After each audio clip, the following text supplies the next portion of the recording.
Welcome. My name is Oliver Ressler. I'm an artist and curator of this exhibition, Overground Resistance, dealing with artistic works relating to the climate justice movement. I'm very happy to have here today as my guest DJ Demos. And yeah, it's also great that you made it to Austria in these quite challenging times of global health crisis. DJ is a writer and writer on contemporary art and global politics. He is a professor in the Department of the History of Art and Visual Culture at the University of California in Santa Cruz. And he's the founding director of the Center for Creative Ecologies. He's the author of numerous books, like this, for example, Beyond the World's End, or Against the Anthropocene, Visual Culture and Environment Today, or Decolonizing Nature, Contemporary Art and the Politics of Ecology. And DJ is also the co-editor of a book, the Routledge Companion on Contemporary Art, Visual Culture and Climate Change from 2021. He is also Chair and Chief Curator of the Climate Collective, providing public programming related to the 2021 Climate Emergence program at the Museum of Art, Architecture and Technology in Lisbon. So please welcome DJ Demos. Thank you so much, Oliver, for organizing all of this. Really, I'm super happy that I was able to make it here through Poland last week and then into Austria yesterday. It was very, actually, touch and go, and I wasn't sure if I would make it, but luckily it has worked out. I'm really happy to see this amazing assemblage of practices, of aesthetic and activist practices dedicated to all this, these diverse approaches to climate and environmental justice, including from many indigenous perspectives. I've known Oliver for a number of years. I've written a little bit about his work, so I'm really so happy to continue the conversation and see some of his recent work, including partly this, this organizing effort of bringing these practices together. So I'm hoping that I can contribute to this important conversation at this time during the meeting of COP26, which Greta Thunberg just recently called a grand festival of greenwashing and basically corporate greenwashing. So it's important to consider why is that the case and what other options are available to us in this time of climate emergency. So I'd like to talk about this a little bit for about 40 minutes, and then it's going to be very informal, and I'll be presenting some thoughts about ongoing projects that I have been thinking about and have some involvement with that are not in the exhibition, but are definitely connected to a lot of the politics that you see within this space and its different kinds of representations. Then I'll be really happy to talk afterwards and have a conversation about anything you'd like to bring up. So I'd like to focus initially on, or mainly on this ongoing project at the Museum of Modern Art in New York called Strike MoMA.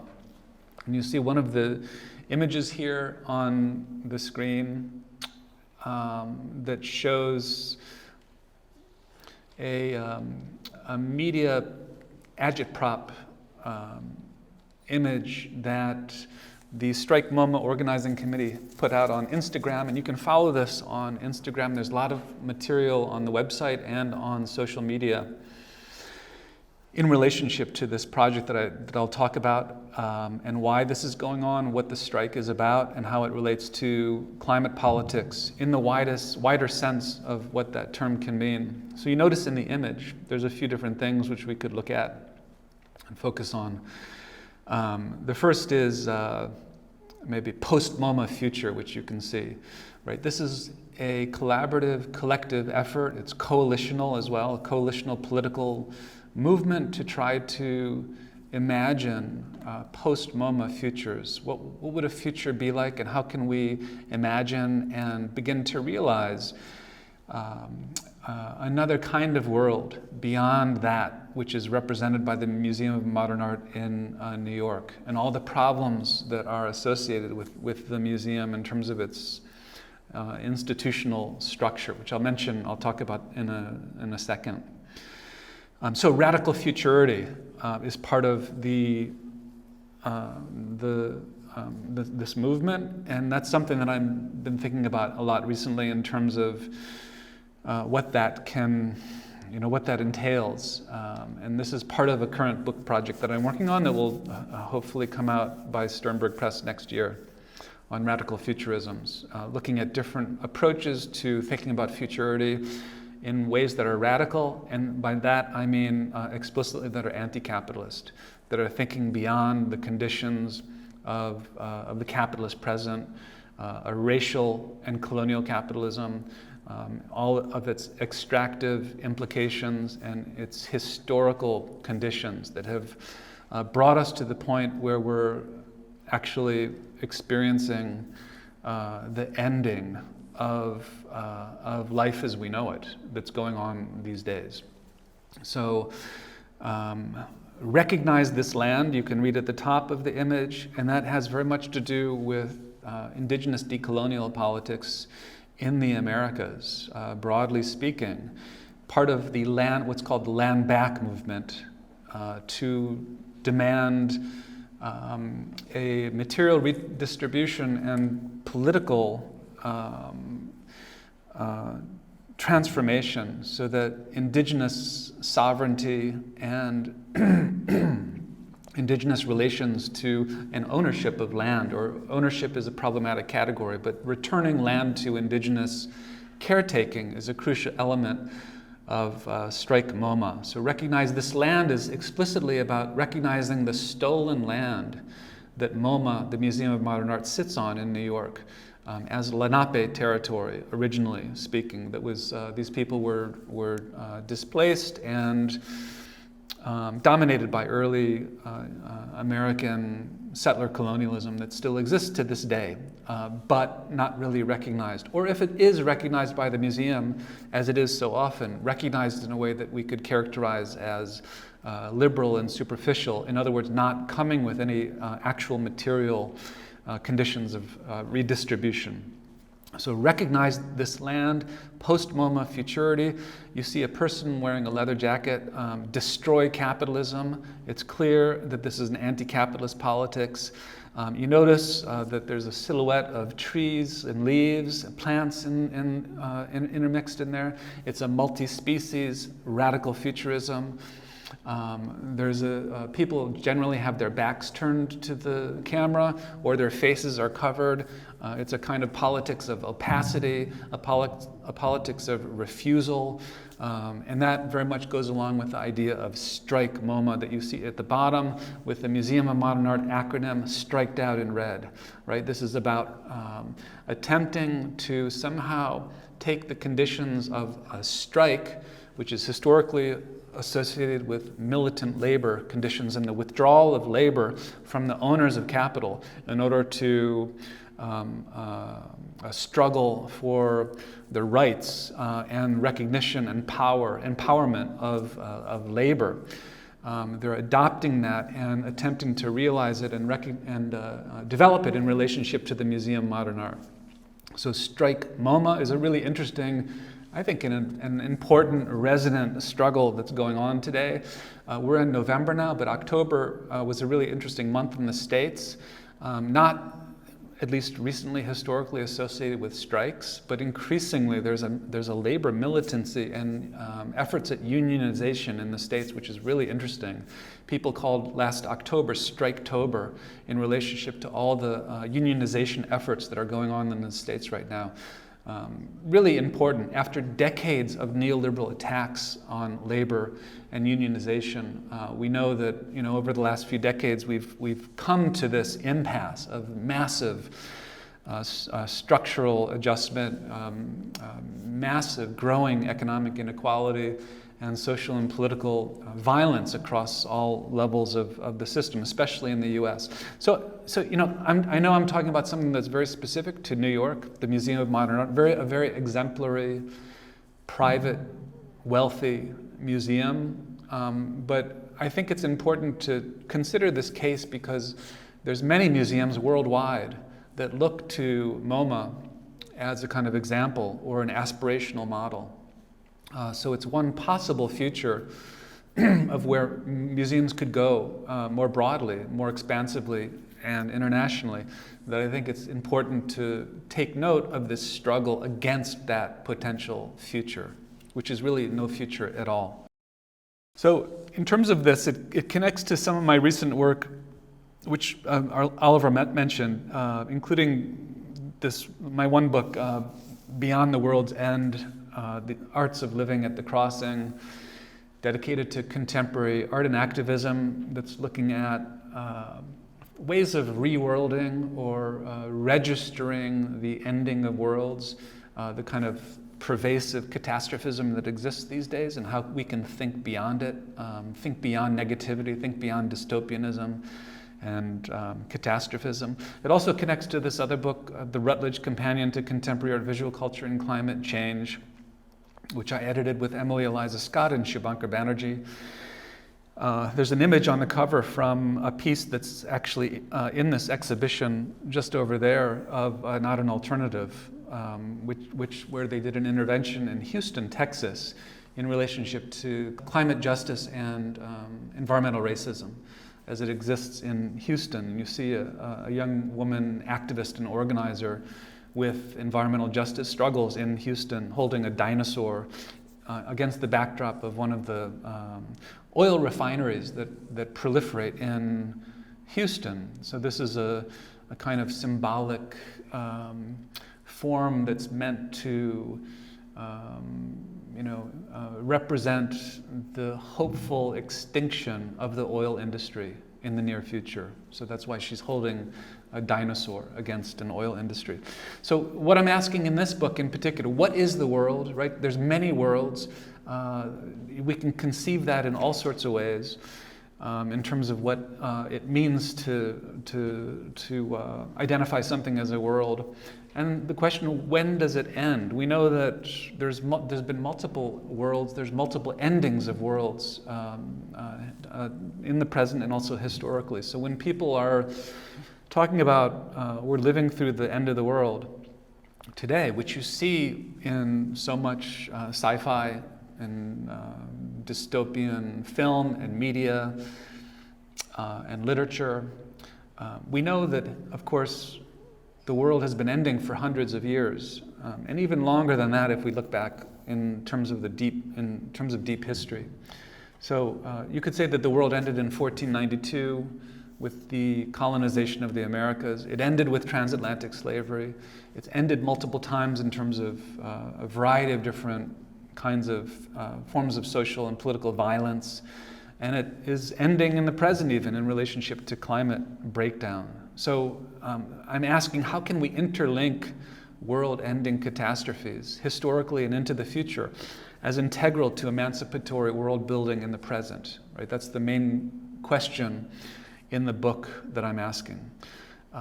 Second, environmental concerns, I argue, are inextricable from socio-political concerns. So in other words, we can't think climate without addressing social, political, economic, technological conditions.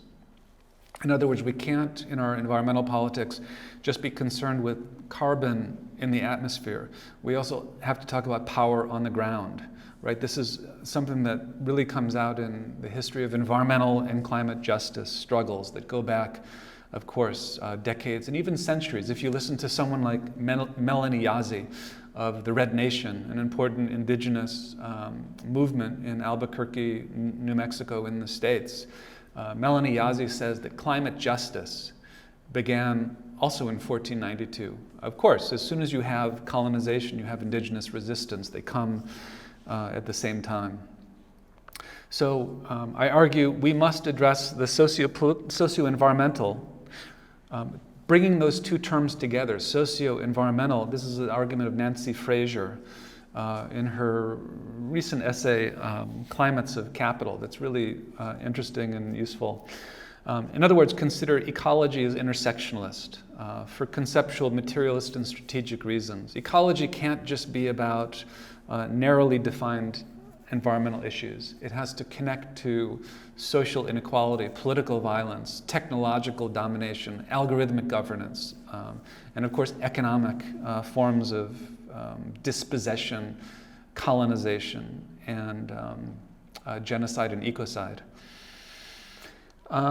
Finally, climate justice is racial justice, is migrant justice, is labor justice, is economic justice. They all connect. They're not identical, they're differentiated, but you can't have one without the other, I think, ultimately. That's kind of like what my project has been working on in the last few years, which is to try to make the case for understanding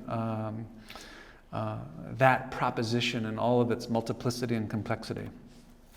So Strike MoMA is a case study for all of this, and they bring a lot of these concerns and priorities together, I think in very important and compelling ways. So this is the project of Decolonize This Place, a collective in New York City, who works with lots of other organizations, and I'll point towards some of them in a second. And they've created this larger coalition called Imagination of Anti-National, Anti-Imperialist Feelings, or the IIAAF, as the organizing coalition to carry out and realize Strike MoMA.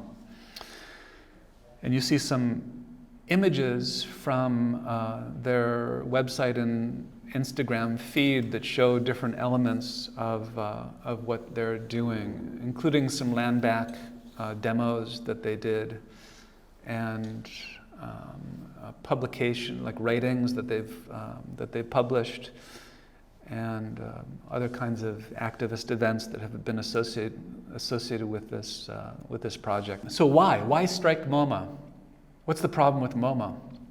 Well, they point to the Board of Trustees as exemplary of the kind of interlocking power structures that's behind the Museum of Modern Art, and the fact that the Board of Trustees is populated generally by corporate CEOs of different corporations that basically represent and have like decision-making power. They're really the agent behind the arms industry, behind policing and private prisons, behind different international extractivist projects, behind border control, behind communications industries, again, globally, the pharmaceutical industry, major financial interests that commodify the debt of countries like Puerto Rico, for instance. Basically, it's like an octopus with major interests in all of the areas, all the sectors behind basically what one could call corporate globalization or contemporary forms of neocolonization worldwide. It's like unbelievable the more you look into this and identify people and what they represent. So the Illuminator is one example of a kind of element of agitprop and propaganda that they're developing associated with Decolonize This Place, where they basically have a van and they have a projector on top of the van and they project messages onto these museums or facades of different corporations. And they've done this for a while in the last few years in New York. This is one in particular where they're projecting 1% museum onto the facade of the Guggenheim Museum in New York City, famously designed by Frank Lloyd Wright. So 1% museum, right, using the language of Occupy in order to make an intervention in public space, not necessarily inside the gallery, as the important site for speaking to broader public interests. And then on the top you have an image from MoMA Divest, which is one of many visual resources that are looking into the members of the Board of Trustees, including Leon Black, who's been in a leadership position in relationship to BlackRock, a major corporation which has been basically one thing that they've been doing is they're responsible for financializing housing, for commodifying housing all over the world as well, internationally.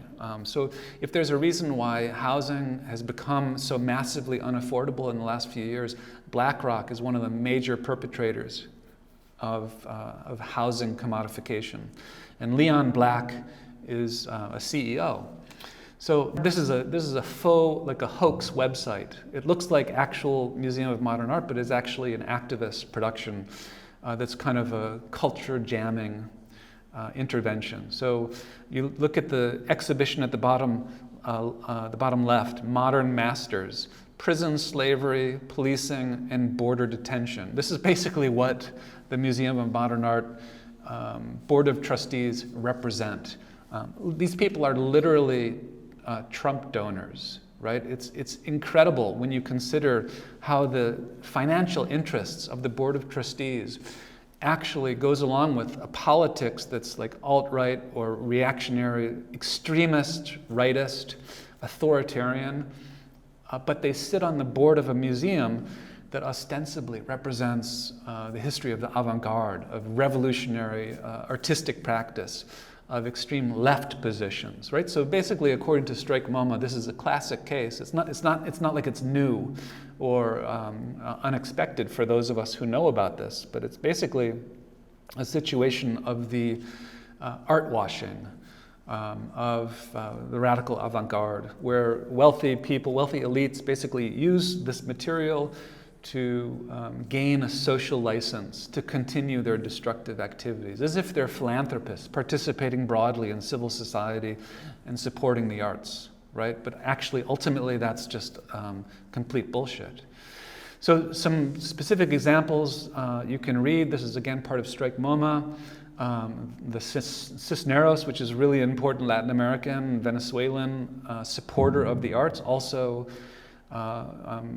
they are part of the Cisneros Media Foundation, basically massive media conglomerate, especially powerful in Latin America, or Daniel Ock, or Paula and James Crown and Stephen Tannenbaum.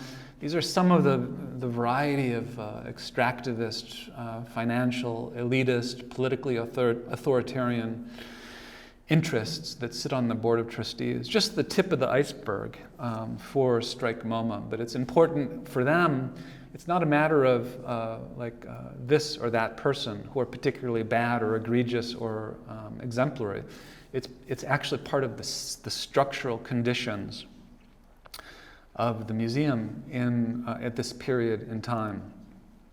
This, by the way, comes up in the exhibition that's on right now, organized by WHW in the Kunsthalle, which I just saw yesterday. I found this really interesting, this piece by Anna Hoffner, ex-Pruvlovich, that's titled Private View, Modern Members 2021. And she mentions, I know you can't read that, but at the bottom she mentions that Strike MoMA is ongoing. And she gives a history of the Museum of Modern Art in these two framed images that is really incredible. This has been already early on in the 1940s. It was already referred to as the Museum of Standard Oil, right? It's founded by Rockefeller money coming out of oil industry and Standard Oil in particular.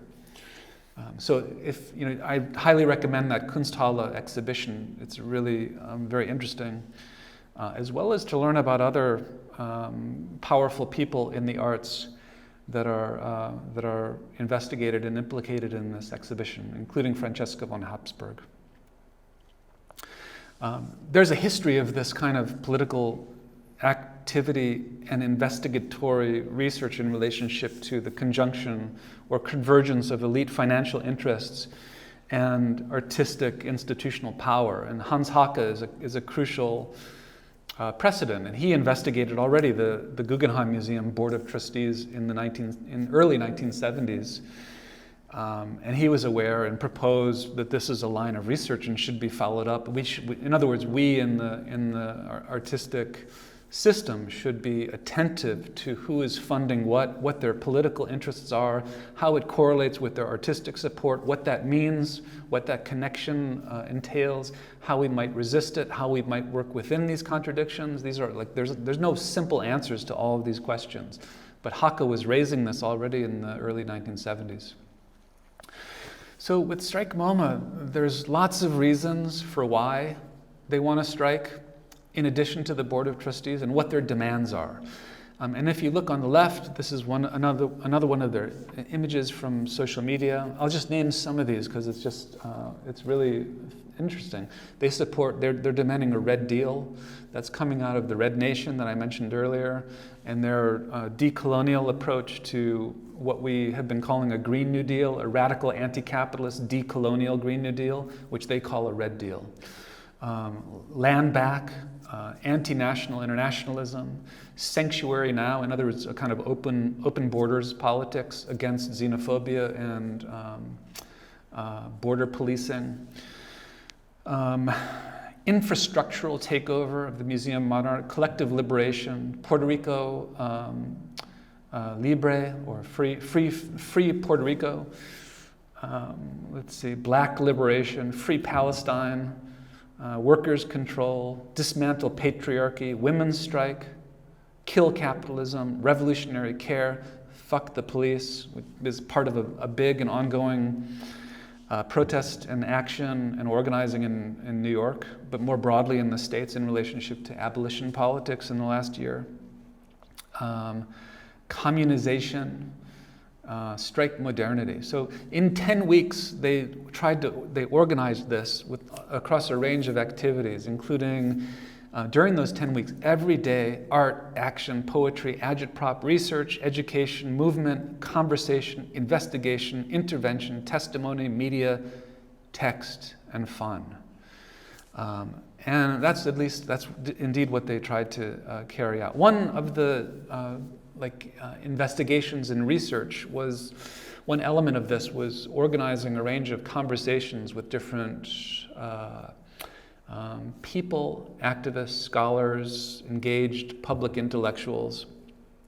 This included this discussion, which you can find online. This is all recorded and openly accessible. This is a conversation with Sandy Grand, Stefano Harney, Fred Moten, Jasper Puar, and Dylan Rodriguez, which I found interesting and wanted to raise a few points here that come out of this conversation, particularly articulated by Fred Moten and Stefano Harney, the authors of The Undercommons, among other important contributions. And Fred at one point said that for him, strike MoMA, what does strike mean, right? It's something that's ongoing, and it's an informal strike, and it refers to all the people out in the world who basically don't go to MoMA because it's like a $25 entry fee, because they haven't received an education where they would care about MoMA, where they feel they're not represented, where they feel it's oppressive, where it's in a part of town where they get over-policed and expose themselves to violence. There's a variety of reasons why they just don't care. They don't care about MoMA, and they just want to be left alone. They don't want to be reached out to. They don't want to be programmed. They don't want to be recognized. They don't want to be incorporated. They just want to be left alone. So for Fred Moten, he's proposing in this interesting conversation that the strike for them It's not necessarily intentional, it's not necessarily something that they've signed on to or could articulate or would define in that way, but it's basically it's an informal collective withdrawal of participation, patronage, and visiting the museum, having anything to do with this culture. And for Fred Moten, it's deeply telling because basically the Museum of Modern Art, for a lot of people, is just basically an emblem of structural violence, dispossession, racism, elitism, and exclusion, basically. It's important to consider this and think about it.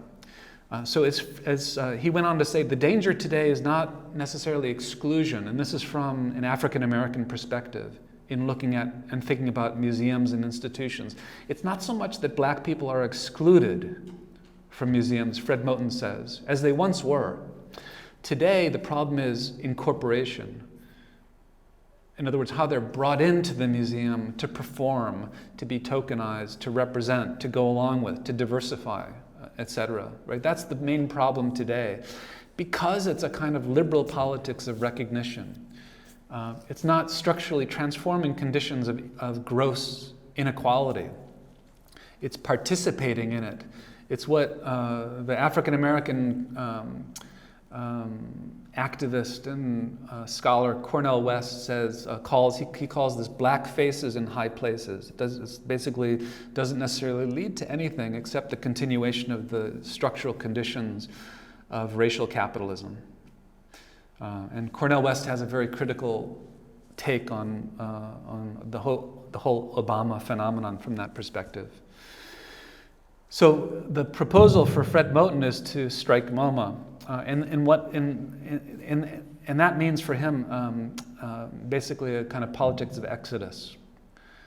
Let's just leave, not care, not try to intervene, just forget about it and create our own cultural conditions elsewhere, period.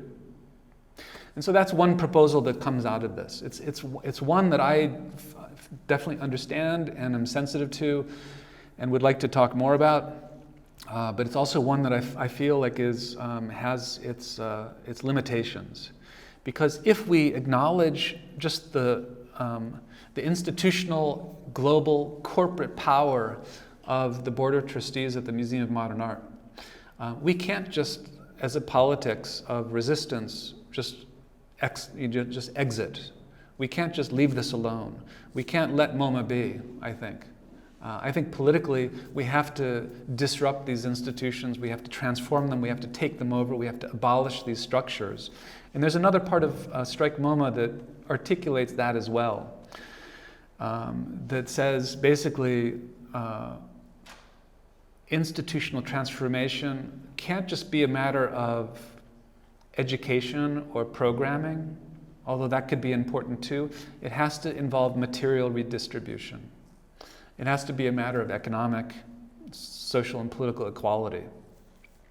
One person who's making this argument is Ariella Azoulay, who's also been involved in Strike MoMA. And she participated in another conversation. You can find this online as well. And particularly this video, which is really provocative and compelling. It's called Modernity is an Imperial Crime. And she associates that with the Museum of Modern Art, which is emblematic of the fact that modernity itself is an imperial crime. What she means by that is objects and people were stolen from Africa, for instance, as well as other geographical regions, in the making of modernity, transforming cultural heritage and human beings into property for the benefit of Western power.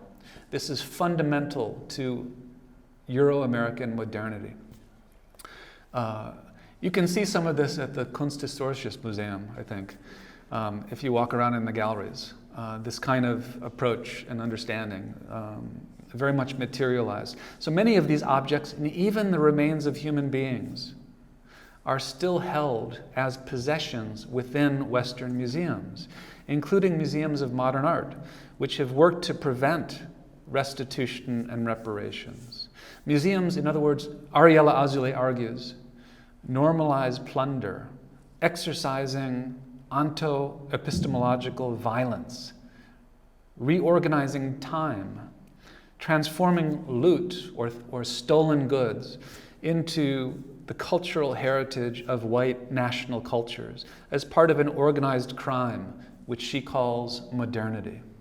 There's a very short video under that URL link there where she gives a presentation about this. It's really interesting. I encourage you to check it out. So one answer to this is reparations. Like the discourse of reparations is becoming really, it's building momentum in the States as well as other places in Europe. So reparations, what that means is an incredibly complicated proposal about what exactly that means and like how you monetize criminal modernity and its violences in order to make reparations. But it's something that lots of people are talking about, and it's something that we've dealt with. Oliver mentioned this programming effort that I'm involved with this Maat Museum in Lisbon under the efforts of the Climate Collective, and this is something that we've been talking about and creating some events around. One with the African-American or Nigerian-American philosopher Olufemi Taiwo, who's really interesting contributor to thinking about what reparations means, including climate reparations, where climate reparations would connect racial injustice to environmental injustice under the ambition of building a new world together. So climate reparations would be a kind of radical futurity. So as Azoulay proposes, the abolition of slavery should be followed by the abolition of the museum, the site where plunder continues to be cultivated as private property. Abolish MoMA then means the abolition of the institution that exists in order to keep people apart from their objects, worlds, and cosmologies. So that comes across in her video. So what does this mean from the perspective of, say, climate, an expanded intersectionalist approach to climate justice? We could say, along similar lines, the global climate emergency that's currently unfolding today is a crime of modernity committed by the dominant economic system, capitalism. Climate emergency began in 1492, and climate is more than atmospheric carbon. It extends to climates of inequality, violence, and trauma. So in the same line of argumentation that Ariella is developing, I would propose climate is a crisis of capitalism that keeps people apart from their objects, worlds, and cosmologies. Right? So this is basically a situation where an economic system that we know has come to dominate all of our aspects of social and political lives. In creating the very conditions of property, turn land, rivers, forests, and multi-species beings into objects that can be contained within a commodity formation. Land that is itself, ontologically, you could argue, a relation, right? Land is about relationality, and this is coming out of indigenous approaches to thinking about the world, right? You can't objectify and then commodify what is relations. So when indigenous peoples, like Nick Estes in his book, Our History is the Future, is talking about how indigenous people propose what's called correct relations. This is correct relations with the land, with the earth, with its beings, with its multi-species comrades, right? We have to rethink relationality in returning to indigenous cosmologies to disrupt the disfigurations and commodifications and violent kinds of epistemologies that come with capitalism. I'll go on for just a little bit more and then I'll stop and we can have a conversation. So, Extinction Rebellion is an example of environmentalist movement these days that's been growing since about 2018, and it connects to a long history of environmentalism. And we hear from Extinction Rebellion, there's 12 years to save the Earth. They perform funerals for the future. They're following climate science that says we basically have to act within the next 12 years. Now it's about less than 10 years. Or else we face a cascading of tipping points leading us further into climate catastrophe. The problem with this, or one challenge or limitation of the theory of Extinction Rebellion and other similar now mainstream environmentalist movements, is it risks a kind of narrow environmentalism, a single issue environmentalism, where they're primarily focused on atmospheric carbon. In other words, they're declaring an emergency in the near future and failing to really center the fact that indigenous peoples and others have been living the conditions of catastrophism for 500 years. So again, we have to try to not so much shut down these important social movements. That's not what I'm proposing at all. We have to, I argue, we have to participate in them to expand them, to make them more ambitious, to make them more historical, to make them more intersectionalist.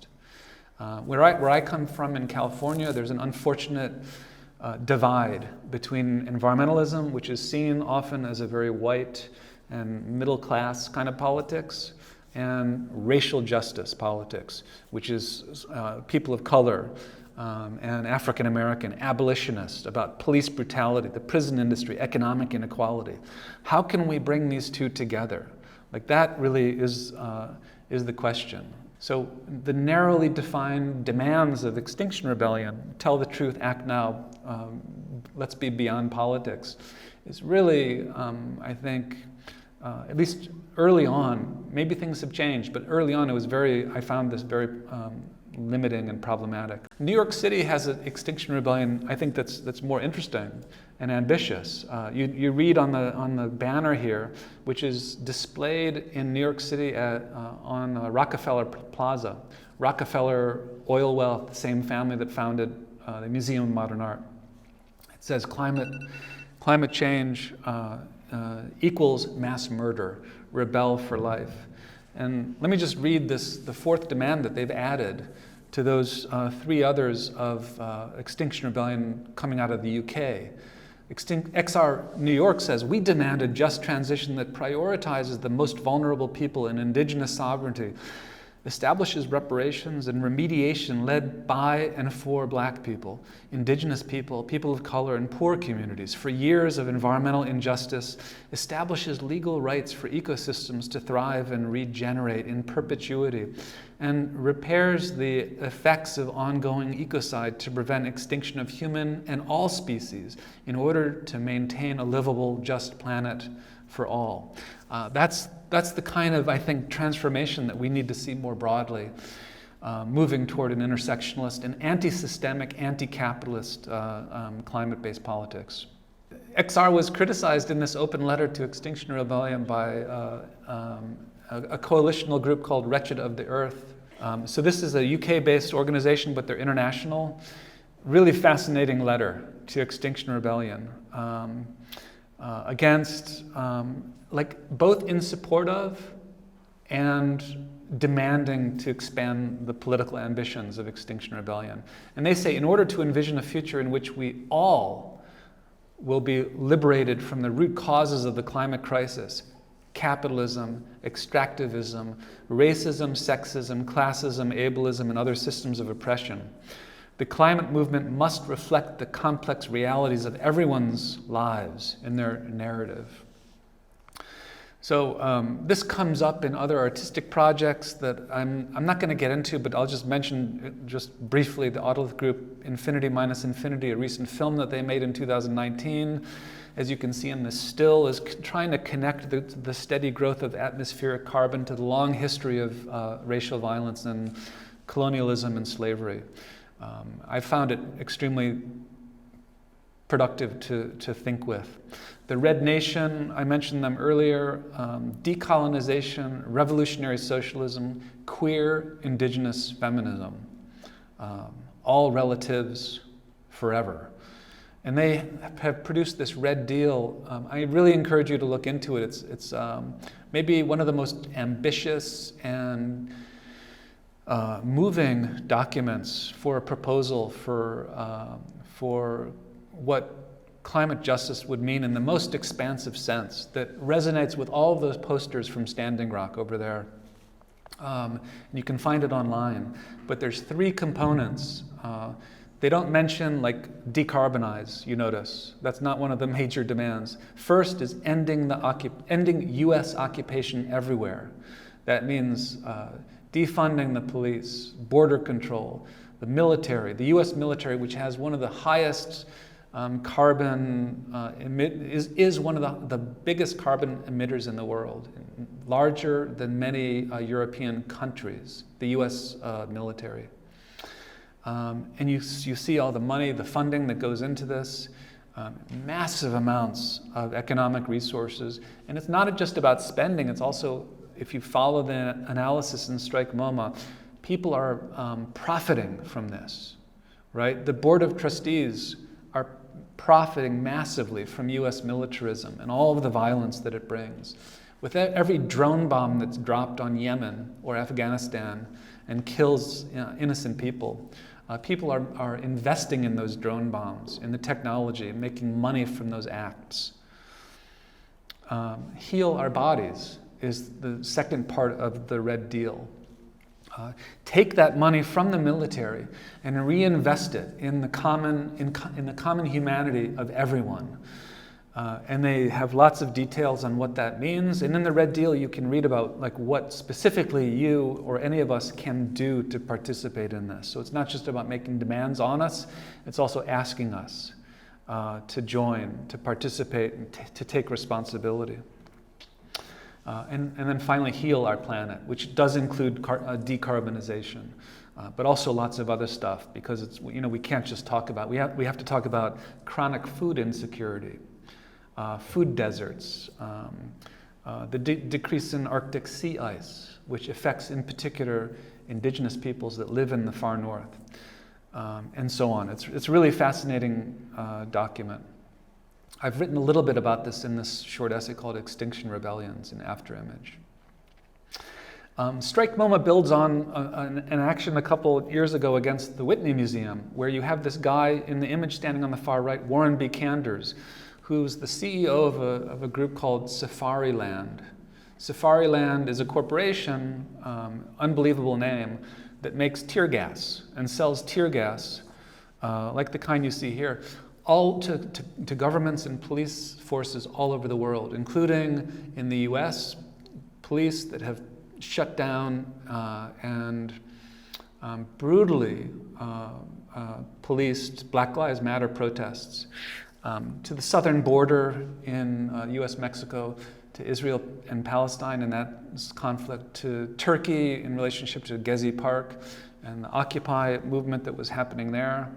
And I ask in this essay, Climate Control, from Emergency to Emergence, that was published in eFlux, I asked this question.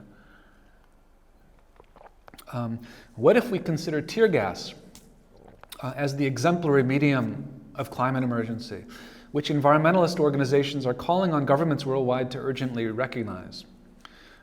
We'd face an entirely different political, ecological calculus than carbons. Like, instead of focusing on carbon, what if we focused on tear gas? Which references not only a regime of socioeconomic inequality, but explicit repression and violence too. So Strike MoMA does this in this Whitney action. Lots of groups participated in this contesting this kind of rampant militarization of everyday life and policing in all sorts of places internationally. Forensic Architecture in London did a project on it called Triple Chaser, looking at Safariland and the production of tear gas. You see examples of all the places where this is used. Their video can be watched online if you haven't seen it, go to their website and check it out. It's really an interesting video project. And this is a similar kind of like Strike Whitney project to Strike MoMA, where they did a lot of interventions that are similar to what's happening now. Yeah, and I would just want to show this. This is an example of the coalition building of the Whitney action. So it's not just one group decolonized this place. It's all of these organizations participated in the demand to remove candors from the Board of Trustees of the Whitney Museum. So, including some European organizations like the Hambach forest occupation, you might recognize, or Ende Gelände in Germany, as well as like Lesbians and Gays Support the Migrants, or BP or Not BP, based in the UK, Bolivian Platform on Climate Change. Really an extraordinary multiplicity of different kinds of intersectionalist organizations. They came together to support this demand to get candors removed, and he was removed from the Board of Trustees of the Whitney Museum. So it was successful in a limited way that that Decolonize This Place recognizes. This was not like they thought that they won the battle here. It was a small step. It was inadequate. It was a non-reformist reform. We'll take it. It's a step on the way. But ultimately, it's not the horizon. And neither would be Strike MoMA if we just have the Board of Trustees resign. That would not be the solution, right? They're ultimately talking about something much bigger, which is ultimately, I think, something like could be grouped together under abolition or decolonization, which would ultimately see the end of capitalism or the racial capitalocene or the Anthropocene as we know it. It would see the end of all the institutional structures and forms of life that go into reproducing that condition. So this is really what we need to focus on and figure out strategies, a diversity of tactics to bring about. I think this exhibition is like contributing in that way, referencing international projects and a real diversity of approaches. Maybe we can talk a little bit about that in the conversation, toward furthering the goal of ultimately a kind of like an emancipatory futurity in which we can live beyond the conditions of capitalist climate violence. I'll stop there. Thanks very much. Yeah, I mean, that was really great. Thanks for this perspective you opened to us. I'm really interested in this strong advocacy of intersectionalism.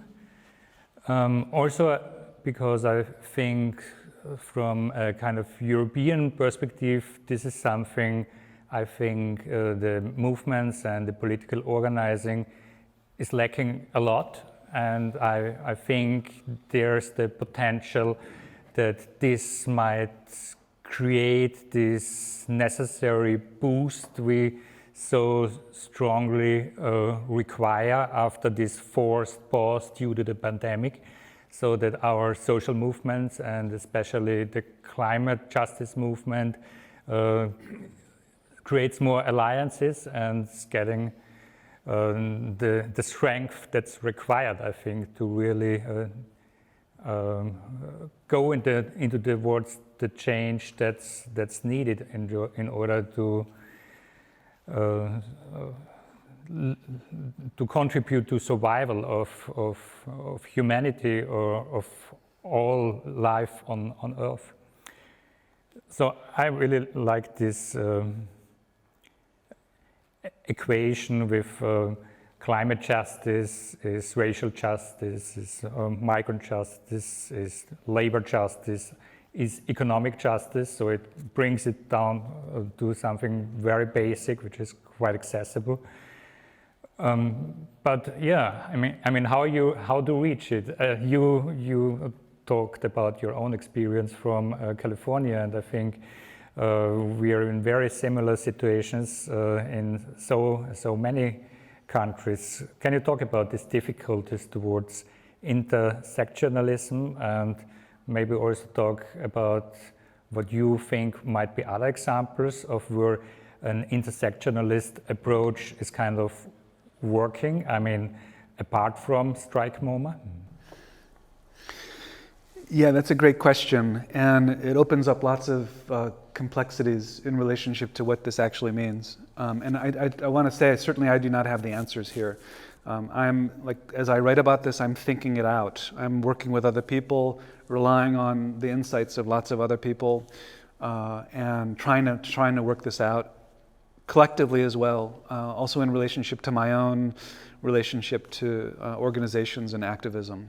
So I'm a member of Democratic Socialists of America, DSA, and we're doing a lot of work locally in Santa Cruz. This is also a national organization in trying to forward a kind of intersectionalist climate justice. Intersectionality comes out of African American traditions, or the Black radical tradition, especially as it's articulated by people like Angela Davis, Kimberly Crenshaw, lots of other people as well, who have insisted on saying, like, look, we can't just talk about racial justice. We have to talk about feminism. We have to talk about queerness. We have to talk about all the different kinds of identities that people actually live. And we have to connect those in alliance with others that are not us. That's, I think, so crucial that people say this, including the Combahee River Collective, which is an important Black queer feminist organization writing in the 1970s that I've learned a lot from. Keeanga Yamada Taylor writes about this in her book that she edited on Combahee. So I'll just repeat that again. You know, we don't live single issue lives, so we shouldn't have single issue politics. We have multiple identities. We have to think across them and not only isolate ourselves and align ourselves with those who are like us. We have to somehow deal with difference and overcoming, transcending, not eliminating, but thinking across and working across, establishing solidarity across differences. This is so crucial. So within intersectionalist politics, like for instance within DSA, this leads to some very difficult challenges, because there's those that are coming out of a certain kind of leftist Marxist tradition that assert a kind of fundamental economic politics. Like, we have to challenge the conditions of capitalism. This has to be fundamentally about class politics and economic Marxist types of analyses brought up to the present, into the current conditions. Whereas other people would say, okay, that may be good, but unfortunately this is too often led by all white men, generally older white men, and that itself is a problem when it tends to exclude others. So how can we bring intersectionality, which is often thought about in terms of race and gender, in relationship? How can we create bridges to thinking about class? How can we establish, in other words, a multiracial working class solidarity? This is ultimately what we're trying to do in DSA in the States, but also in Santa Cruz in particular. That's no easy thing, and there's challenges, there's failures, and there's heated argumentation and people feeling offended. There's a lot of subjective feelings attached to this and challenges. We had, for instance, Jody Dean give a presentation in the University of California at Santa Cruz, and in her book Comrade, you may have read it or know about it, she makes a case that what we have to do is establish a kind of political belonging based on the idea of the generic comrade. Right? Ultimately, we're all comrades. It doesn't matter where you come from, what skin color you are, who you like to sleep with. It doesn't matter. We have to be comrades together. We're all generic comrades. This is potentially very problematic and insensitive, especially if you're coming from a community or a form of identification, life experiences where you have a long history of being excluded and denied and oppressed to begin with. So to then hear from someone who's saying, let's be comrades, but your identity doesn't matter. That's not what Jody Dean says, but I'm just saying that it could come across that way. In other words, intersectionalist politics can be very challenging, difficult. I think that is indeed where we have to build this argument, and we have to develop living conditions that reflect it. But it's very challenging. Yeah, thanks. Listening to your talk and giving us such an expansive view on Strike MoMA, I was thinking about this book Yates McKee was writing a few years ago, Strike Art. And so there's not only the similarity, I think, in the titles, but he also discusses primarily experiences around Occupy, so he's referring in it, for example, about this necessity of the unmaking of art as it exists, and the reinvention of art as direct action. And Strike MoMA, I think, might be one example of how this looks. And you've been also, you come directly from Poland, and you've been there at a conference titled Under Pressure, Museums in Times of Xenophobia and Climate Emergency. And the conference also addressed the role of artists and museums in a dramatically, globally changing situation. One of the questions was, I saw the announcement on the webpage, how can artists be agents of change and museums be places to test proposals of the committees of the future? And were there any interesting responses to that question? There were, yeah. There were a lot of presentations and very expansive discussion, actually. And the one thing that I presented at the conference is I tried to develop a critique of the obvious dangers of that proposal, which is a kind of problematic, again, let's say liberal recognition of radical politics by museums, but without any substantial or structural transformation.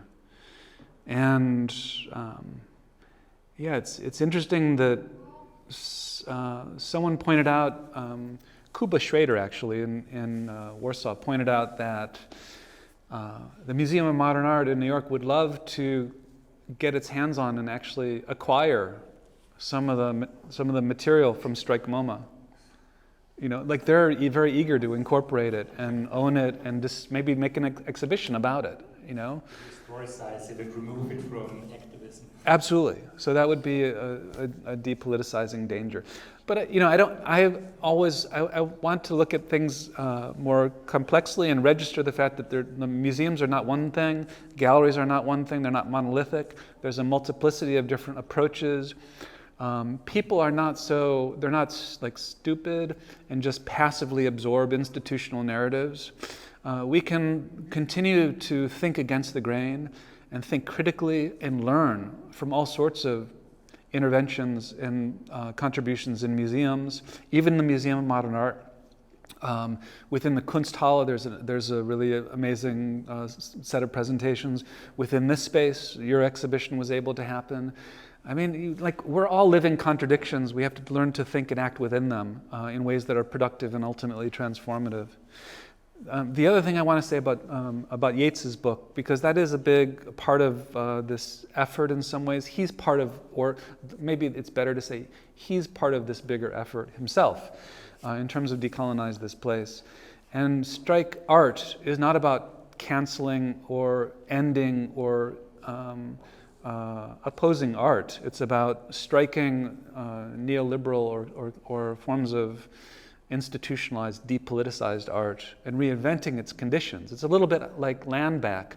Let's return art to the productive and generative relationality that it can be and refuse to objectify it and commodify it. So striking is an activity that they're developing, And I just want to, because you raised this question, it made me think of one other point that I really want to make, which is to raise the issue of the proposal Strike MoMA is very much about developing, as you kind of see in this image related to candors in the Whitney Museum, it's about gathering energy, building social movements, and making demands on institutions so that they transform. But you notice one thing that it's not doing, it's not actually building on the traditions of labor militancy, where strike had to do with fundamentally the withdrawal of organized labor power from the owners of capital. And I think this is one question I have increasingly that I think about in relationship to whether it's climate strikes or Strike MoMA or other kinds of social movement activism, some of which is like in the mural, the big mural about the climate, the big people's climate protest a few years ago in New York City. Right?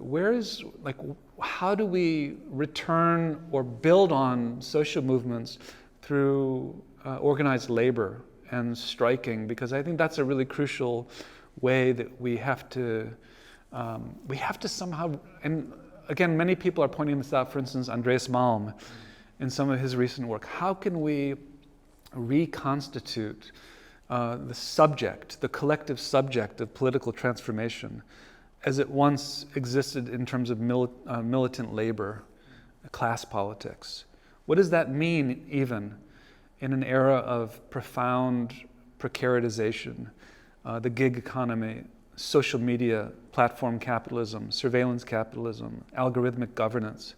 How can we even rebuild conditions of solidarity when we're so atomized and individuated under conditions of competitive capitalist institutional being? This is another, I don't know what the answer is to that. I mean, all I can say is for me, for instance, being part of DSA, that's a fundamental objective, is to build social movement power through labor organization. But it's also not an easy challenge, of course, as you know. I mean, thinking of Germany, for example, right? If you really want to achieve something in terms of climate justice and decarbonization, I mean, the first and most logical step would be from the position of the climate justice movement to establish alliances with workers in the car industry, right? Because if you really want to push the politicians to the edge, then you have to shut down this industry, right? Through an organized week or month-long strike till these things are being fulfilled, that are being demanded. But I mean, how to establish this connection with probably in a large majority people who love cars, because otherwise they would probably went into production into factories where some other goods are being produced. Those workers are most often not the most progressive individuals, unfortunately, right? I mean, they would be the natural allies, but we probably won't get them. We have to understand, yeah, absolutely. That's an enormous challenge, and we have to think critically about why that's the case. Within the States, which is the context that I've been living in recently, since I moved back from London in 2015, you could ask the question: why does the white and also multiracial working class in the States, generally, increasingly, and very disturbingly, why have they voted for people like Trump? And that's an enormous, difficult question to respond to, but surely some of the answer is that they feel completely abandoned by the Democratic Party, by the institutionalized liberal left of center. You know, so how can we even ask them to support our campaigns that are against that kind of movement of populist ethno-nationalism or white supremacy? How can we even ask them to not do that when historically they've been completely failed by the false promises of Democrats? So I think that's the situation now, and some people have highlighted this in relationship to what's going on currently in the States. I agree with this analysis. And that is, if someone like Biden is in power and he's completely unable to do anything that will meaningfully improve the lives of working class people in the States, we could very well see someone who's some kind of populist demagogue who's even worse than what we've seen in the recent past. I mean, that's a distinct possibility, I think, and you can see it. You can see it happening as we go along. So coming back to your question, I mean, we have to start locally. We have to return to rethinking tactics of organizing, what that means, to begin to have conversations with people that are not mediated by like Facebook and Instagram, but actually build forms of solidarity through listening and performing mutual aid and trying to establish those kinds of political bonds with labor unionization and be there when it comes to their needs from our own activist position. So it can't just be demanding that they support what we're working on, whether it's moving beyond the car industry. It has to be supporting their own struggles for greater economic security. The whole jobs versus the environment binary is a big destabilizing, debilitating argument, and we have to figure out ways to overcome that. And one way is what some people are calling not just the Green New Deal, which could signal to some people, for instance, within conventional fossil fuel industries, the automobile industry, the end of their jobs. Right? It could signal that. So we have to figure out some way to say, like, what would a workers' Green New Deal be? How would a just transition, make sure that it prioritized the transition of those people into economic stability, in addition to decarbonization? Like, how can we put those two together and organize on that basis? Those are the kind of questions, at least, we're asking. Yeah. And I think people like Naomi Klein were thinking a lot about this and always have this in mind to bring these two things together, right? Also when they try to mobilize for things. Yeah, I think we should open it up to the audience. Are there any questions? So I could pass this microphone.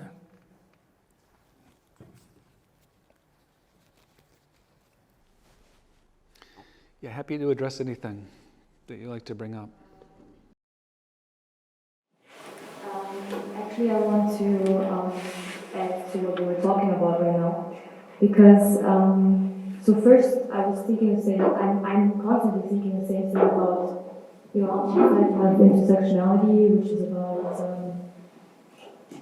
a lot of BIPOC problems and stuff like that. And the other side we have the white man labor workers, so who's not at all involved in this whole conversation.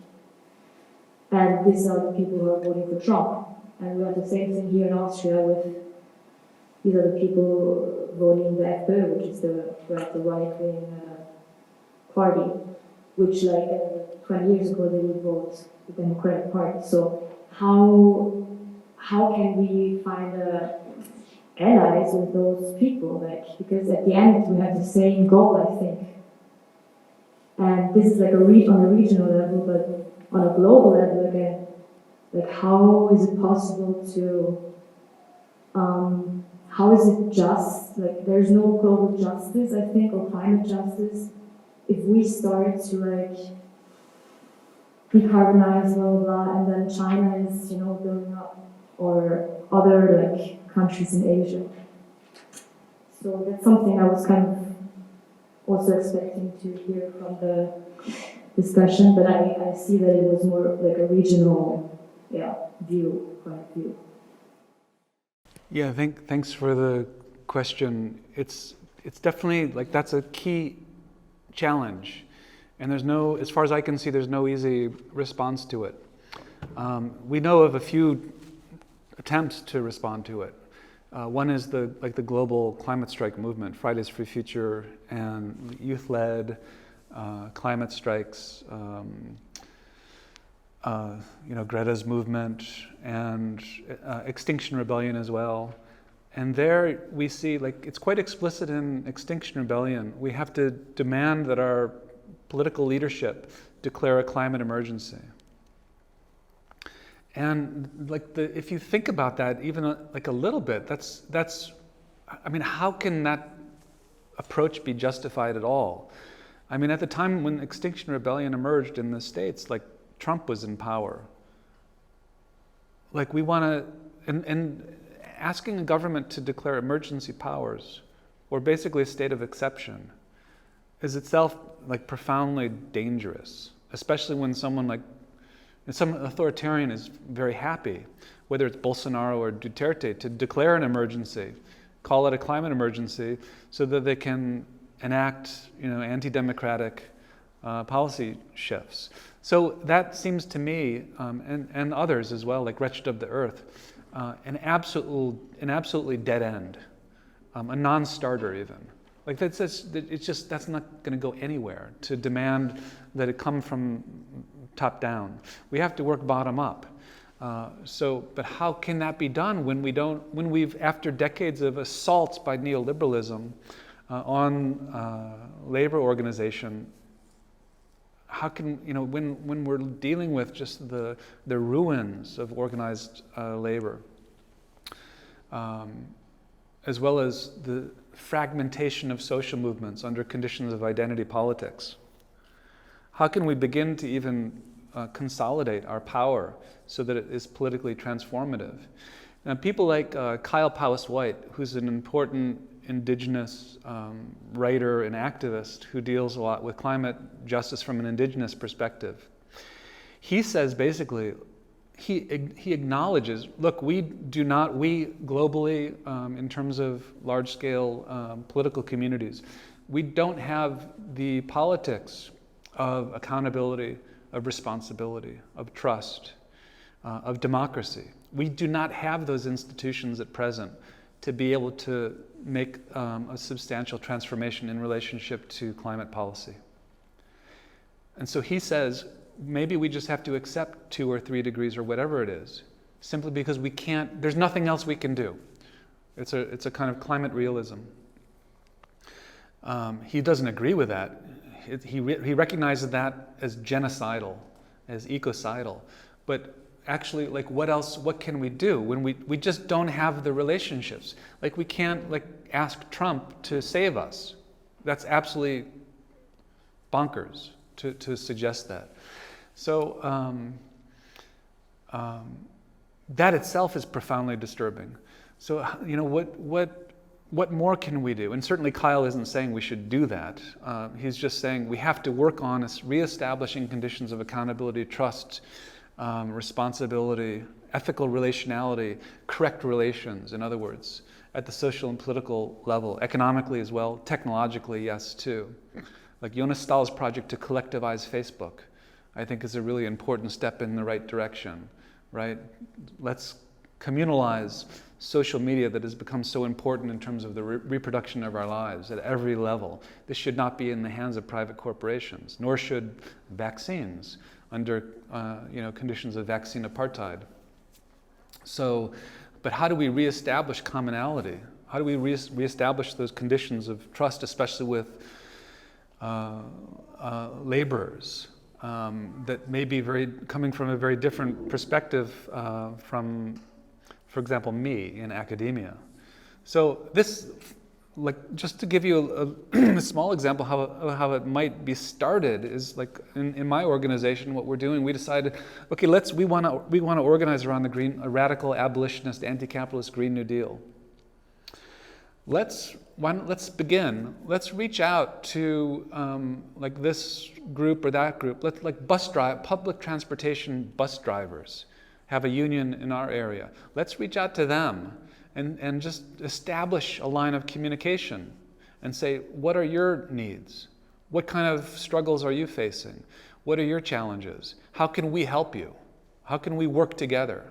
Just beginning that conversation in order to develop it and lead, what we need to lead to is longer term commitments, longer-term solidarities, or ultimately, again, what many indigenous communities think about in terms of temporality is 7 generations time, right? Thinking about our responsibility to 7 generations in the past and preparing for 7 generations in the future, so that 7 generations has security that we may not have now. How can we work to support our ancestors and descendants? In other words, like that has to only begin with a conversation at the local level. We can do that with different organizations. We can gradually build this up. We can network, create relations of trust, accountability, and responsibility. And then perhaps we'll develop the power to support a radical politics, because it's not mediated by capitalism. It's not mediated by lobbying or the kind of corruptive force that corporations have on the political process right now. So that's how we're like actually thinking about it in the present.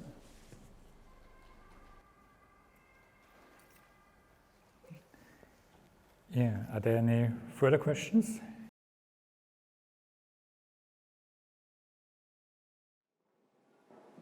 Hi, thanks for being here, TJ, and thanks, Oliver, for organizing. I have a lot of questions, but I'm really glad that we're not going with exodus and disengagement. And I feel like whenever I see a lot of these museum projects, obviously, like being in New York, you encounter them a lot. There's a couple problems that I always am thinking about, and I'm interested to hear your response to, but maybe also other sort of problematics that you're exploring as you work on the Radical Futures book. I feel like the first thing, especially for artists, and it's the same here in Austria, but maybe even more pronounced in New York, is there's this difficulty of being in a system and trying to organize your way out of it. So whether it's working in the museum system, relying on that for your survival, if arting is what you decide you want to do with your life. There's this kind of privilege in a position that says, I don't have to take this funding, I don't have to participate in this institution, because there's really not a path to survival outside of that. So kind of how to reconcile that, and right, and how to deal. Also, I think in Austria, one of the ways that I see it manifest is that artists are afraid of doing work that will be too political, or afraid of going against the grain. I mean, I think this is at least my perception from being here for a year of the situation, right? So sort of how do you imagine yourself out of a system? How do you work your way out of the system while you're very much in it, implicated in it, and relying on it for your survival? The second kind of problem that comes up for me is this question of conflicting tactics, and this is something that we've talked about. TJ advised my thesis, so like for context.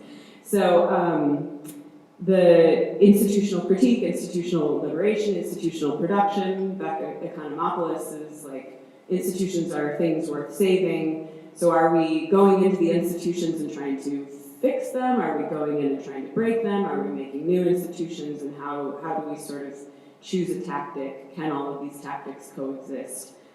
Becomes a point of confusion for me. And then I think the third problem that I've been encountering a lot as both an activist and as an artist, and that if working with the Red Nation, when I was in New Mexico, I worked a lot with the Red Nation, and I think this is very much like a problem that they're facing, is the situation of exhaustion and burnout, and particularly activist burnout, but also I think a lot of us are facing artistic burnout, trying to make through a pandemic when nothing is happening. And in a lot of cases, this leads to collapse. Like in the US, it's led to the collapse of political parties like the ISO, like the International Socialist Organization, when all of a sudden the push for intersectionality becomes a battle where, in fact, the feminist leading members of the group don't want to do the work to have to correct the sort of class reductionist, hardcore, 6-year-old white male Marxists in the group, and the whole thing just explodes. And this kind of burnout and exhaustion of, do I actually have the energy to do this work, and how do I preserve that energy? That's my timer, and that's my question. So talking through these kind of barriers would be helpful for me. Sure, a lot of great questions there. And again, stuff that we're all thinking about. No one knows the solutions. There are probably many different approaches that we could think about. Yeah, let me just articulate what's coming to mind. First of all, social activist exhaustion is obviously, that's a real thing, and we somehow have to integrate modes of resilience, and not in the like yucky neoliberal sense of that term, but forms of endurance and empowerment within like mutual aid systems within our organizing networks somehow, so that we're not leading to that kind of burnout, and that we're looking after each other and creating spaces where doing the work is not just about doing the work, it's also about recovering and sustaining and building more capacity. Sometimes, I don't know, I've been like, this is something that's really strengthened our local activism. I was telling Oliver yesterday, during the pandemic, is the regularity of meetings where we're not just talking about strategy and organizing events and endless stuff that activists can do, but actually thinking about how to check in with each other and support each other in times of need without demanding ceaseless energy from our friends and comrades. So that's something, that we just have to integrate and think more about. And I love this idea of 7 generations time. Like, how can that be the framework for thinking about our organizations and our capacity building, not just for the next big event, in other words, not just for a spectacular assembly or whatever it may be. Then institutional contradictions and situational strategy. There's no easy overarching answer to, I think, those questions. It depends on where one is and who one is, what kind of stability or security, privileges one has, and how one might mobilize them in terms of supporting structural change. So for instance, in the States, we have this thing within academia called tenure. Tenure can be very useful and important in terms of mobilizing critical interventionist energies, because you have a certain kind of security in that position. So those who have that security, like myself, who are lucky enough to have it, I think kind of have an obligation or a responsibility to mobilize it in ways that other people might not have because they're insecure or precarious. So for instance, at University of California, there's about to be, it looks like, a lecturers' strike. This is a strike organized by people who are precarious laborers within the university.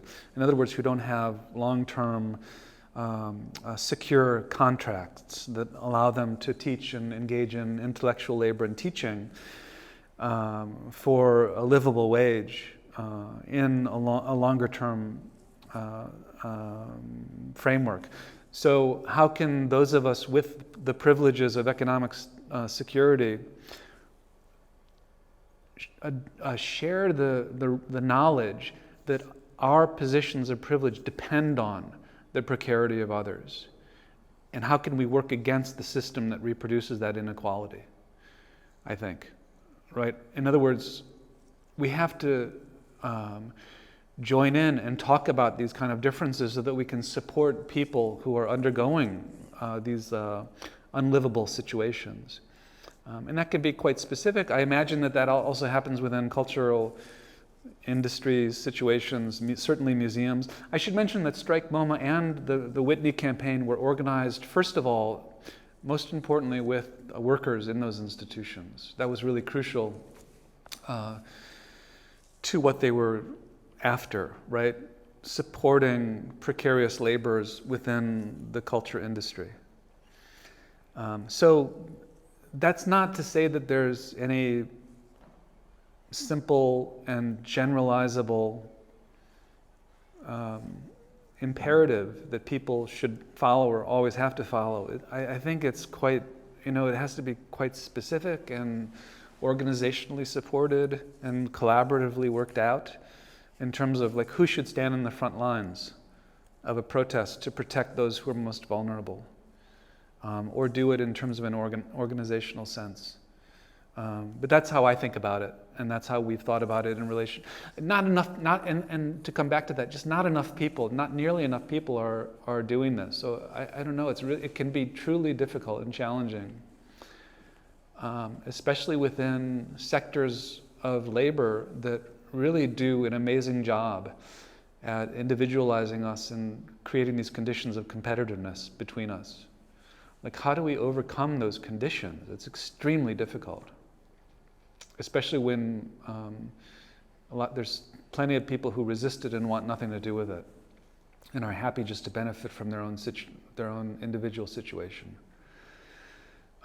And how do we confront that without being moralistic? And that we know that is very unhelpful. We have to make the argument, and this is also with intersectionality and identity politics. We have to make the argument that this isn't about sacrificing privileges and accepting, giving up one's privileges. This is about making a world better for everyone, and better, including for those of us, whoever it may be, who are currently in positions of privilege. So I think that's ultimately what I'd like to see come about from this. Making that argument that this is, we're stronger together than apart, and it's for a better world for all of us. I don't know if I missed anything there, but institutions. I guess I'm still thinking through this kind of institutional critique versus exodus versus institution liberation.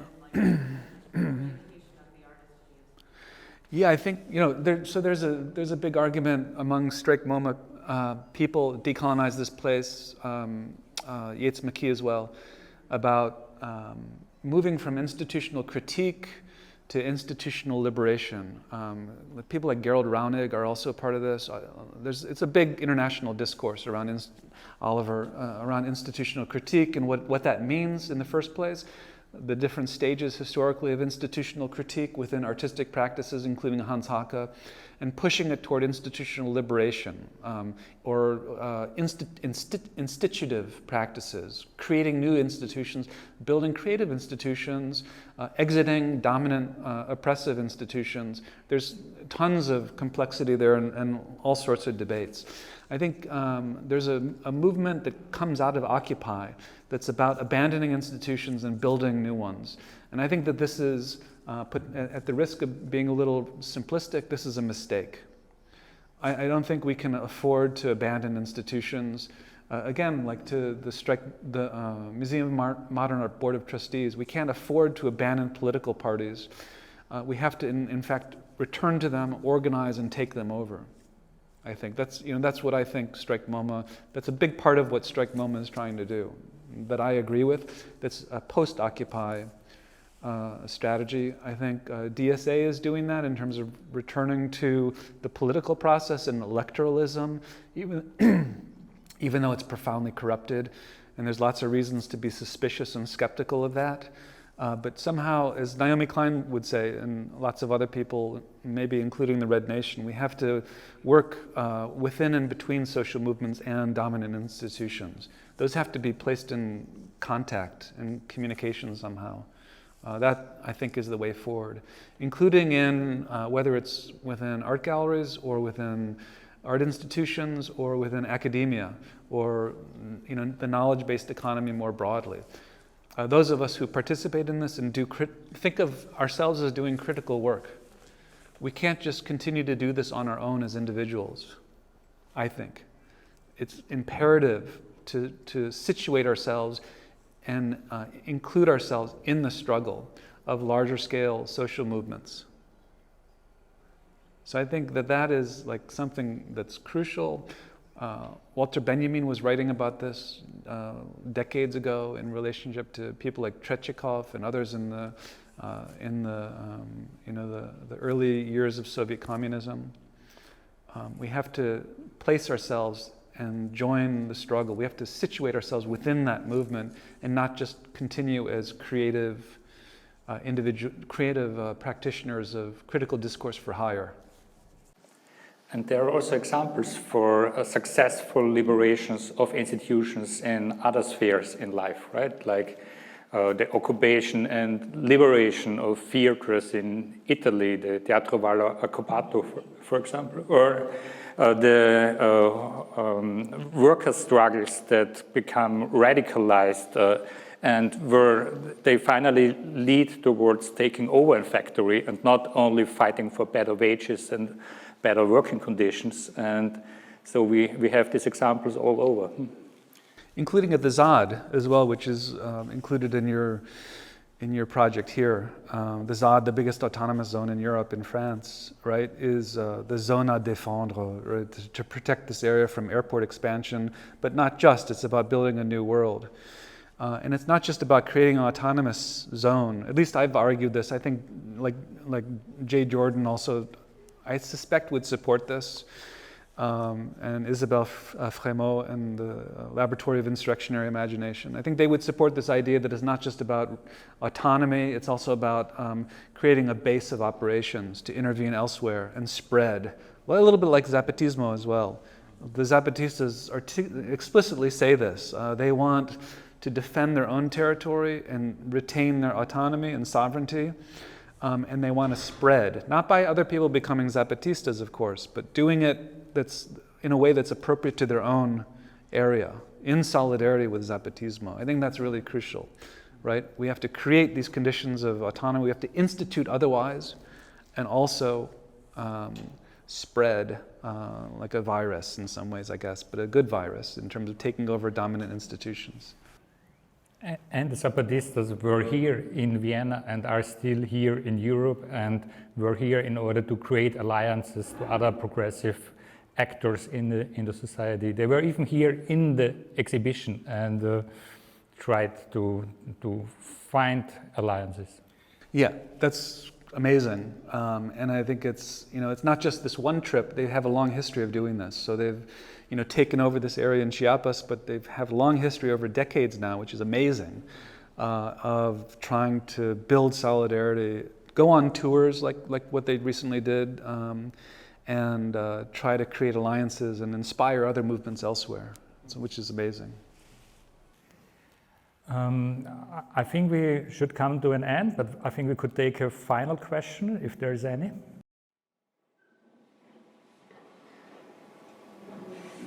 Hi, thank you so much for your presentation. My question, I'm not really sure if I have a question, but my question kind of is not really related to institutions, but it's more related to like how can we include marginalized communities in this kind of like fight for planetary justice. And a couple of years ago, I spent 10 months in Indonesia working with people who lived along one of the most polluted rivers on the island of Java. And I mean, it was such a like a disconnect, almost like me coming from the US, like I'm from Los Angeles. And I have to admit, I came with this very like Western notion of like, okay, like these people like have this bond with the land that has been destroyed by global capitalism, and now like all of their practices are like infused with plastics and just like throwing all this domestic waste into the river, and then me kind of like having this assumption that like, oh, like, well, shouldn't they be like caretakers of their land? But when I arrived there and when I did my interviews, I quickly realized, well, their response was, well, don't we also have the right to work on the land and to extract resources from this land and to You know, so, and I thought that was such a valid point, you know, because, yeah, I mean, so it was quite challenging to, like, include them in this, like, you know, this like fight for planetary justice when, you know, there is this like preconceived notion that is kind of like almost patronizing or like borderline racism to assume that they would know exactly how to live alongside the land. It's almost like a politics of purity in a way. Like we're like asking them to stop polluting the river, and we're like asking them to completely change their lifestyles from, I mean, like from this predicament of global capitalism, which, you know, but yeah, I don't know, I guess like I'm curious how you would respond to that. Well, just first of all, acknowledging that difficulty and the dangers of approaching other people in a way that could be perceived as patronizing or reestablishing, totally inadvertently, or even, you know, of course unintentionally, but possibly like reestablishing a kind of like colonial relationship, or that might be perceived as such, telling people or freely offering opinions about what they should be doing or shouldn't be doing. I can see how that could lead to real difficulties. It's a little bit like in my area, we have there's a houseless community or maybe community isn't the right word, but people who are living without homes. It's very difficult, and often because of their desperate circumstances, they use stuff like plastics, and like litter is an issue, environmental waste, and there's a lack of toilets and stuff like that. It's really, for environmentalists to come in and articulate that there's a problem there with that, and they should be more environmentally sensitive.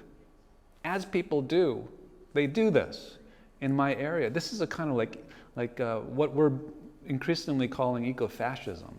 I mean, like in some ways we agree with environmentalist principles, but when they're articulated within relations of inequality, whether it's economic or ethnic or national, at that level, it could be profoundly problematic. Now, we also have to recognize that people coming from worlds outside of the West, outside of Europe and America, North America in particular, leaders of states like, for instance, India, are using exactly these arguments. Like, we deserve sovereignty and independence of opinion in order to join corporate globalization and participate in the destruction of environments, which ultimately is profoundly harmful to their people who are disenfranchised in all sorts of ways. Like Modi in India explicitly uses these arguments, as does Bolsonaro. How dare you people from the West tell us that we can't burn our forest? Or, this is, obviously we can't support that. Within indigenous communities, because of economic precarity, there are people who participate in the fossil fuel industry, who are indigenous. It's extremely difficult to say from a non-indigenous perspective what could be perceived like as economic or white privilege, to come and say, how dare you do that? You're whatever. That is the wrong kind of conversation that we want to have, that could possibly lead toward otherwise mutual understanding and avoid the kind of purity politics that you're mentioning. Right? How do we recognize our own contradictions and maybe creating a connection to others who are also maybe coming into awareness, or maybe even not, about their own kind of contradictions? Because ultimately it is a contradiction if they're saying we have the right to extract our world too, to point out the fact that that's going to lead to the destruction of your world. And it's not really ultimately a good thing. That could potentially come about, but only after the right conditions of I think, trust and accountability and, a certain kind of understanding have taken place. So my thoughts on that and approaching this is not to criticize those who are attempting to do that sort of thing. That is, like, say, indigenous people in the fossil fuel industry. but rather turn to other indigenous voices and try to amplify those voices within the indigenous community, and to see if, you know, it's in a way, it's their community. Not that it's a community that should exclude criticality or critical relations, but that we have to be sensitive in our humanity and recognize the complexity and the contradictions that people live in addressing them, so that we're not extending forms of like a kind of inadvertent colonial violence. I'm sure that video is much more interesting than me talking. So maybe this is a good, that's a good cue, for me to shut up and we should get on with the evening. I think that was the timer for us. Thanks, DJ, for giving us the insights into your thinking. So it was really great, I think. Thanks a lot. Thanks to all of you for your questions and statements and contributions. And I would like to announce that in exactly 1 week, on Thursday, November 18, at 6:30 we have a talk by Vanina Saracino, and it's titled Seeing Through Flames, Organized Resistance Toward Climate Justice. And I hope I will see some of you there. Thank you, Oliver.